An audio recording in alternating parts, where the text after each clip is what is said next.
Hello friends, welcome to English Bings. मेरा नाम है अनिल और आज के इस वीडियो लेक्चर में आप समझने वाले हैं फ्लेमिंगो बुक की पोइम कीपिंग क्वाइट के सभी important questions and their short answers. Keeping quiet एक महत्वपूर्ण पोइम है और बहुत आसान भी है। सारे क्वेश्चन इंपॉर्टेंट है, आपको सारे क्वेश्चन याद करने हैं। तो विदाउट टेकिंग मच टाइम शुरू करते हैं।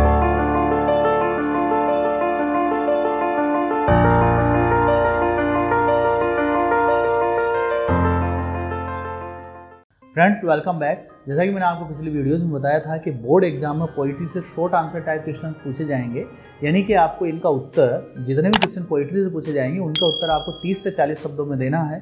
तो यहाँ पर हम शॉर्ट आंसर टाइप क्वेश्चन ही समझेंगे। देखिए, पोइम का नाम है कीपिंग क्वाइट, यानी शांत बने रहना। मैंने इसका एक्सप्लेनेशन इससे पहले वाली वीडियो में ध्यान से यानी अच्छे से बताया है, तो आप इसको देख सकते हैं। देखिए, यहाँ पर लेखक का नाम है Pablo Neruda. Short answer type question है सारे। तो पहला क्वेश्चन इसमें क्या है, what will counting up to 12 and keeping still help us achieve. यानी व्हाट यानी क्या, काउंटिंग यानी गिनना, अप टू यानी तक, 12 यानी 12 है, एंड कीपिंग स्टिल और शांत बने रहना। यहाँ पर स्टिल का मतलब स्थिर या शांत से है, कीप का मतलब बने रखना, बने रहना, हेल्प यानी सहायता करेगा, अस यानी हमारी, अचीव यानी प्राप्त करने में। यानी 12 तक गिनना और शांत बने रहना हमारी कौन सी चीज़ प्राप्त करने में सहायता करेगा, हमारी क्या प्राप्त करने में सहायता करेगा। देखिए, दोनों क्वेश्चन सेम है, सिर्फ कहने का तरीका अलग है। ये पहले वाले क्वेश्चन को ही जो आपका एग्जामिनर है वो क्या है कि इस तरीके से पूछ सकता है, why does the poet want us to keep quiet. Why यानी क्यों, द पोइट यानी कवि, वांट यानी चाहता है, अस यानी हमसे, टू कीप क्वाइट यानी शांत बने रहना। कवि हमसे ऐसा क्यों चाहता है कि हम शांत बने रहें, हम स्थिर रहे, कवि हमसे ऐसा क्यों चाहता है। देखिए, इसका उत्तर है, दोनों क्वेश्चन का उत्तर एक ही है, सेम है। काउंटिंग अप टू 12 यानी 12 तक गिनना, एंड कीपिंग स्टिल और स्थिर बने रहना, शांत बने रहना, विल गिव अस, गिव यानी देना, अस यानी हमें प्रदान करेगा, हमें देगा, सम मोमेंट्स यानी कुछ क्षण, और पीस यानी शांति के हमें कुछ क्षण प्रदान करेगा। और उन शांति के क्षणों में हम क्या कर सकते हैं ये भी बताया गया है। सो दैट, ताकि, वी कैन फील, हम महसूस कर सके, द ब्यूटी ऑफ लाइफ यानी जीवन की सुंदरता को, ब्यूटी यानी सुंदरता, लाइफ यानी जीवन, ताकि हम जीवन की सुंदरता को महसूस कर सके। आगे इसमें है इंट्रोस्पेक्ट, निरीक्षण कर सके, ओवर सेल्फ यानी स्वयं का, हम स्वयं का निरीक्षण कर सके, आत्मनिरीक्षण कर सके, एंड रिस्टोर और पुनः इकट्ठी कर सके एनर्जी यानी कि ऊर्जा को, to move in the right direction, move यानी चलना, राइट डायरेक्शन यानी सही दिशा, और सही दिशा में चलने की ऊर्जा को पुनः इकट्ठी कर सके। ठीक है, इसलिए कवि हमसे ये चाहता है कि हम शांत बने रहे, 12 तक गिनना और शांत बने रहना शांति प्राप्त करने में हमारी मदद करेगा। देखिए, दूसरा क्वेश्चन यहाँ पर है, do you think the poet advocates total inactivity and death. Do you think, क्या आप सोचते हैं या फिर आपके विचार में, द पोइट यानी कवि, एडवोकेट्स यानी समर्थन करता है, टोटल इनएक्टिविटी यानी संपूर्ण निष्क्रियता का, एंड डेथ और मृत्यु का। क्या आप ये सोचते हैं या फिर आपके विचार में क्या कवि संपूर्ण निष्क्रियता और मृत्यु का समर्थन करता है? क्या ऐसा है? जब हमने कविता पढ़ी थी तो उसमें आपने ध्यान से पढ़ा होगा कि ऐसा नहीं है। देखिए, दूसरा क्वेश्चन यानी कवि इसको या फिर एग्जामिनर इसको इस तरीके से भी पूछ सकता है, व्हाट इज द कंफ्यूजन, क्या परेशानी है। ठीक है, कंफ्यूजन का मतलब परेशानी कह सकते हो आप। That the poet is talking about, यानी कवि जो बातचीत कर रहा है, कवि जो हमें बताने की कोशिश कर रहा है, उसके अंदर क्या परेशानी है, क्या कंफ्यूजन हो सकता है, यहाँ पर ये पूछा गया है। देखिए, दोनों का उत्तर सेम है। देखिए, उत्तर है, the poet does not advocate total inactivity. The poet यानी कवि, डज नॉट यानी नहीं, ठीक है, एडवोकेट यानी समर्थन करता है, टोटल इनएक्टिविटी यानी संपूर्ण निष्क्रियता का। कवि संपूर्ण निष्क्रियता का समर्थन नहीं करता है, बिकॉज क्योंकि टोटल इनएक्टिविटी यानी संपूर्ण निष्क्रियता, ब्रिंग्स यानी लाती है, इनटू डेथ यानी मृत्यु लाती है। क्योंकि संपूर्ण निष्क्रिय यदि आप हो जाओगे तो आपकी मौत हो जाएगी। ठीक है, संपूर्ण रूप से निष्क्रिय हो जाओगे, कुछ भी नहीं करोगे तो आपकी मौत हो जाएगी। ही इज टॉकिंग अबाउट, वह बात कर रहा है, अबाउट यानी बारे में, स्टिलनेस यानी स्थिरता कह सकते हो आप, शांति भी कह सकते हो। वह शांति या स्थिरता के बारे में बात कर रहा है, वह मौत या मृत्यु के बारे में बातचीत नहीं कर रहा है। ही जस्ट वांट, वह सिर्फ चाहता है, जस्ट का मतलब सिर्फ, वह हमसे सिर्फ ये चाहता है, टू स्टॉप कि हम रुक जाए, फॉर ए व्हाइल यानी कुछ समय के लिए। देखिए, फॉर ए व्हाइल का मतलब होता है कुछ समय के लिए। कवि हमसे सिर्फ ये चाहता है कि हम कुछ समय के लिए रुक जाए, एंड थिंक और सोचे, ओवर द वे यानी उस रास्ते के बारे में जिस पर हम चल रहे हैं और जिस रास्ते का हम अनुसरण कर रहे हैं। वी आर फॉलोइंग, जिसको हम फॉलो कर रहे हैं, जिस रास्ते को हम फॉलो कर रहे हैं, जिस रास्ते पर हम चल रहे हैं, जिसका हम अनुसरण कर रहे हैं, हमें उस रास्ते के बारे में सोचना है। क्या ये रास्ता सही है? जो कुछ भी मैं कर रहा हूँ वो सही कर रहा हूँ? क्या मेरा जो टारगेट है, ठीक है, उसमें सहायक होगा ये रास्ता? ये हमें सोचना है। There should not be any confusion, यानी इसमें कोई कन्फ्यूजन नहीं होना चाहिए, कोई परेशानी नहीं होनी चाहिए। रिगार्डिंग यानी बारे में, द मीनिंग ऑफ स्टिलनेस यानी स्थिरता के मीनिंग, अर्थ के बारे में, यानी स्टिलनेस के अर्थ के बारे में कोई कन्फ्यूजन नहीं होना चाहिए। यहाँ पर कभी मृत्यु की बात नहीं कर रहा है, टोटल इनएक्टिविटी, संपूर्ण निष्क्रियता की बात नहीं कर रहा है। वो सिर्फ हमसे ये चाहता है कि हम कुछ समय के लिए रुक जाए और जिस रास्ते पर हम चल रहे हैं, जो कुछ भी हम कर रहे हैं उसके बारे में विचार करें और यदि सही नहीं है तो उसे बदले। फ्रेंड्स, आपका तीसरा क्वेश्चन है, What symbol from nature does the poet invoke to say that there can be life under apparent stillness? देखिए, इसका मतलब यह है, what यानी क्या या कौन सा, सिंबल यानी प्रतीक चिन्ह, फ्रॉम नेचर यानी प्रकृति से, डज द पोइट यानी कवि, इनवोक यानी प्रयोग में लाना, टू से यानी कहने के लिए, यानी कवि प्रकृति से कौन से प्रतीक चिन्ह का प्रयोग करता है या प्रयोग में लाता है ये कहने के लिए, दैट की देयर कैन बी लाइफ, जीवन संभव है, जीवन हो सकता है, अंडर यानी भीतर, एपिरेंट यानी स्पष्ट दिखाई देने वाली, स्टिलनेस यानी स्थिरता, यानी स्पष्ट दिखाई देने वाली स्थिरता के भीतर भी जीवन हो सकता है, जीवन संभव है। कवि यह बताने के लिए प्रकृति से कौन से प्रतीक चिन्ह का प्रयोग करता है। देखिए, जब हमने पोइम को पढ़ा था तब हमने सीखा था कि पृथ्वी का प्रयोग करता, यानी पृथ्वी वो प्रतीक चिन्ह है जिसका प्रयोग कवि करता है। देखिए, सेकंड क्वेश्चन यहाँ पर है, व्हाट मैसेज, व्हाट यानी क्या, मैसेज यानी संदेश, कैन यानी सकना, द अर्थ यानी पृथ्वी, गिव यानी देना, अस यानी हमें, यानी पृथ्वी हमें क्या संदेश दे सकती है, पृथ्वी हमें क्या संदेश दे सकती है। जब हमने पोइम पढ़ा था, जब हमने पोइम पढ़ी थी तो हमने इसके बारे में डिस्कस किया था। देखिए, इसका उत्तर है, दोनों क्वेश्चन सेम है, सिर्फ कहने का अंतर है। दोनों क्वेश्चन का मतलब सेम ही है, लगभग सेम है, सिर्फ कहने का अंतर है। देखिए, इन दोनों का उत्तर सेम है। क्या है?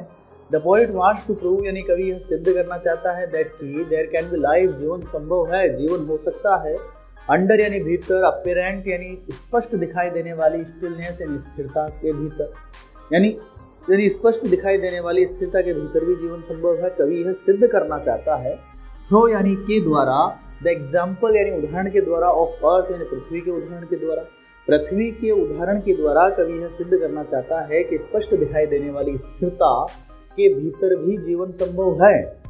अर्थ सीम्स यानी पृथ्वी क्या है, प्रतीत होती है या दिखाई देती है, सीम यानी दिखाई देना या प्रतीत होना, स्टिल यानी स्थिर दिखाई देती है, एंड डेड और मृत दिखाई देती है। कौन से सीजन में? इन ऑटम यानी कि पतझड़ ऋतु में। देखिए, आपने देखा होगा पतझड़ ऋतु में पृथ्वी जो है मृत दिखाई देती है, कोई जीवन नहीं होता है, हवाएं चलती है, मिट्टी उड़ती है, इस प्रकार से हमें दिखाई देता है। एंड बट लेकिन बिकम्स यानी हो जाती है, फुल ऑफ लाइफ, जीवन से परिपूर्ण, इन स्प्रिंग और बसंत ऋतु में। देखिए, यहाँ पर स्प्रिंग का मतलब है बसंत ऋतु, और बसंत ऋतु में पृथ्वी जीवन से परिपूर्ण हो जाती है। ऑटम में तो मृत दिखाई देती है, लेकिन स्प्रिंग में क्या हो जाती है, जीवन से परिपूर्ण हो जाती है। बिकॉज क्योंकि इट इज एक्टिव, क्योंकि यह सक्रिय है, एंड एलिव और जीवंत है, ऑल टाइम हर समय, क्योंकि पृथ्वी हर समय जीवंत रहती है और सक्रिय रहती है, हमेशा जीवंत और सक्रिय रहती है। हो सकता है कि आपको दिखाई दे कि पृथ्वी मृत है, लेकिन वो मृत नहीं रहती है, वो हमेशा जीवंत और सक्रिय होती है। वैसे ही हमारा जीवन है। क्या है हमारा जीवन? यानी थस यानी इस प्रकार, व्हेन यानी जब, वी अपीयर हम दिखाई देते हैं, जब हम दिखाई देते हैं, टू बी साइलेंट यानी शांत, एंड स्टिल और स्थिर दिखाई देते हैं। जब हम शांत और स्थिर दिखाई देते हैं तब हम क्या कर रहे होते हैं? वी आर प्रिपेयरिंग, हम तैयारी कर रहे होते हैं, for a meaningful future, meaningful यानी अर्थवान, फ्यूचर यानी भविष्य की, हम एक अर्थवान भविष्य की तैयारी कर रहे होते हैं जब हम शांत और स्थिर दिखाई देते हैं। इसका मतलब ये है, यदि हमें हमारे भविष्य को अर्थवान बनाना है, यदि हमें सफलता प्राप्त करनी है, तो हमें थोड़े समय के लिए रुकना चाहिए और सोचना चाहिए, विचार करना चाहिए कि हम कौन से रास्ते पर चल रहे हैं, जीवन में क्या कर रहे हैं, क्या हमें उसे बदलने की आवश्यकता है। बदलने की आवश्यकता है तो तुरंत ही उसे बदलना चाहिए। फ्रेंड्स, यहाँ पर आपका चौथा क्वेश्चन है, what is the theme of the poem, यानी कविता की विषय वस्तु क्या है। देखिए, यहाँ पर थीम का मतलब है विषय वस्तु, देखिए विषय वस्तु का मतलब आप ये कह सकते हो कि कविता में क्या संदेश दिया गया है, क्या मैसेज है, ये पूछा गया है यहाँ पर। देखिए दूसरा क्वेश्चन इसी में है, what does the poet talk about in the poem, यानी कवि इस कविता में किस चीज़ के बारे में बात करता है। देखिए टॉक का मतलब बात करना होता है, पोएट का मतलब कवि है, अबाउट यानी बारे में, इन द पोएम यानी कविता में कवि किस चीज़ के बारे में बात करता है, क्या बात करता है, यह हमसे पूछा गया है। देखिए दोनों क्वेश्चन सेम ही है, एक तरीके से कहने का तरीका अलग अलग है। एक ही चीज़ के बारे में बात करता है और वही चीज़ इसकी समरी है, थीम है, मैसेज है, सब कुछ वही है।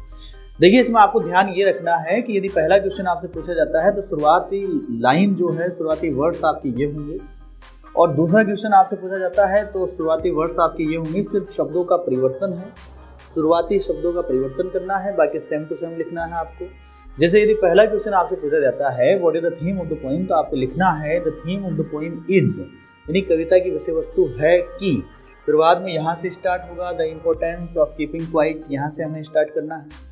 दूसरा क्वेश्चन आपसे पूछा जाता है यदि what does the poet talk about in the poem, यानी कवि इस कविता के अंदर क्या बात करना है, क्या बात कर रहा है, क्या बात करता है, तो आपको ये लिखना है इन द पोएम, यानी कविता में द पोएट टॉक्स अबाउट, यानी कवि बात करता है, क्या बात करता है, the importance of keeping quite, यानी शांत रहने के महत्व के बारे में।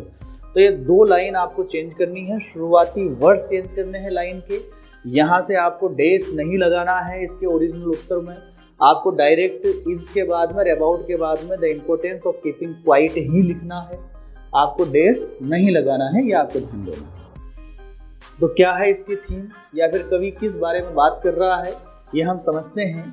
द इम्पोर्टेंस यानी महत्व ऑफ कीपिंग क्वाइट, यानी शांत रहने के महत्व के बारे में बात की जा रही है। शांत रहने का महत्व यहाँ पर थीम है, शांत रहने का महत्व ही मैसेज है, सब कुछ यही है। सो दैट ताकि, देखिए शांत रहने के महत्व के बारे में बात कर रहा है, शांत रहने का महत्व यहाँ पर थीम है। शांत रहने के महत्व से क्या होगा, सो दैट यानी ताकि वी कैन फील, हम महसूस कर सके द ब्यूटी ऑफ लाइफ, जीवन की सुंदरता को हम महसूस कर सके, ठीक है। इंट्रोस्पेक्ट यानी निरीक्षण कर सके, ओवर सेल्वेज यानी स्वयं का, हम स्वयं का निरीक्षण कर सके, एक शब्द में कहे तो हम आत्मनिरीक्षण कर सके, स्वयं का निरीक्षण कर सके। एंड और रिस्टोर, और पुनः इकट्ठी कर सके, एनर्जी यानी कि ऊर्जा को, टू मूव यानी चलने की, इन द राइट डायरेक्शन, इन सही दिशा में चलने की ऊर्जा को हम पुनः इकट्ठी कर सके। राइट का मतलब सही होता है, डायरेक्शन यानी दिशा, मूव यानी चलना, सही दिशा में चलने की ऊर्जा को हम पुनः इकट्ठा कर सके। डेड सीमिंग थिंग्स यानी मृत दिखाई देने वाली जो चीजें हैं, डेड यानी मृत, सीमिंग यानी दिखाई देने वाली, थिंग्स यानी चीजें में प्रूव, प्रूव का मतलब सिद्ध करना होता है, सिद्ध होना भी होता है।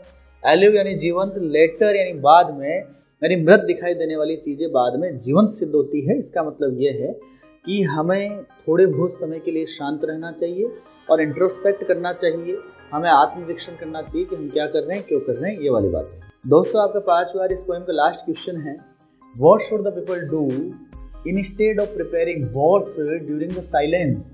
देखिए व्हाट यानी क्या, शुड यानी चाहिए, द पीपल यानी लोग, डू यानी करना, लोगों को क्या करना चाहिए। देखिए यहाँ पर एक शब्द आया है इंस्टेड ऑफ, इसका मतलब होता है के बजाय, के बजाय, प्रिपेयरिंग यानी तैयारी करने के, वॉर्स यानी युद्धों की तैयारी करने के बजाय लोगों को क्या करना चाहिए।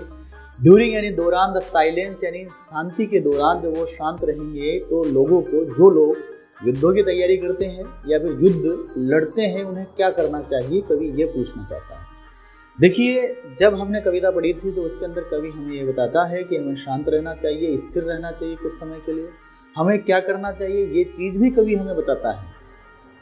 डिफरेंट टाइप्स के लोगों के लिए डिफरेंट कार्य बताता है कवि। तो यहाँ पर हमसे ये पूछा जा रहा है कि जो लोग युद्ध लड़ते हैं उन्हें शांति में क्या करना चाहिए। देखिए इसका उत्तर है, आंसर है इंस्टेड ऑफ यानी के बजाय, फाइटिंग वॉर्स यानी युद्धों की तैयारी करने के या फिर युद्ध लड़ने के बजाय, यहाँ पर फाइटिंग शब्द का प्रयोग हुआ है। फाइटिंग का मतलब होता है लड़ना, वॉर्स यानी युद्धों को लड़ने के बजाय, द पीपल यानी लोग, शुड वियर लोग पहनेंगे, लोग पहनने चाहिए, शुड का मतलब चाहिए, वियर यानी पहनना, लोग पहनने चाहिए, देयर क्लीन ड्रेसेज यानी उनके स्वच्छ वस्त्र पहनेंगे। जो लोग युद्ध लड़ते हैं, युद्धों की तैयारी करते हैं, वो स्वच्छ वस्त्र पहनेंगे एंड वो को टहलेंगे विद देयर ब्रदर्स, यानी अपने भाइयों के साथ में। भाई का मतलब खास भाई, सगे भाई नहीं, भाई समान जो भी लोग हैं, मित्र हो सकते हैं और भी लोग हो सकते हैं, उनके साथ में टहलेंगे। कहाँ टहलेंगे, जगह भी बताई गई है। अंडर यानी नीचे, द शेडी ट्रीज यानी छायादार वृक्षों के नीचे टहलेंगे। शेडी का मतलब होता है छायादार, ट्रीज यानी पेड़ों के नीचे टहलेंगे। दिस वुड यानी इससे क्या होगा, देखिए नए वस्त्र पहनने से, अपने भाइयों के साथ में पेड़ों के नीचे टहलने से क्या होगा ये भी बताया जा रहा है। दिस यानी यह, वुड ब्रिंग यानी लाएगा, द फीलिंग यानी भावना ऑफ टुगेदरनेस। देखिए टुगेदरनेस का मतलब है एकता, संगठन, एकता की भावना लाएगा, उसमें पैदा करेगा। अमंग देम यानी उनमें, यह उन लोगों में जो लोग युद्ध की तैयारी करते हैं, युद्ध लड़ते हैं, ठीक है, उनमें एकता या संगठन की भावना पैदा करेगा, लाएगा। देखिए मैं आशा करता हूं कि आपको सभी क्वेश्चन और उनके जो उत्तर है वो आपको अच्छे से समझ में आए होंगे। यदि आपको कोई शब्द, कोई लाइन समझ नहीं आती है तो आप नीचे कमेंट बॉक्स में लिख सकते हैं, मैं सभी कमेंट्स का रिप्लाई दूंगा। Thank you very much.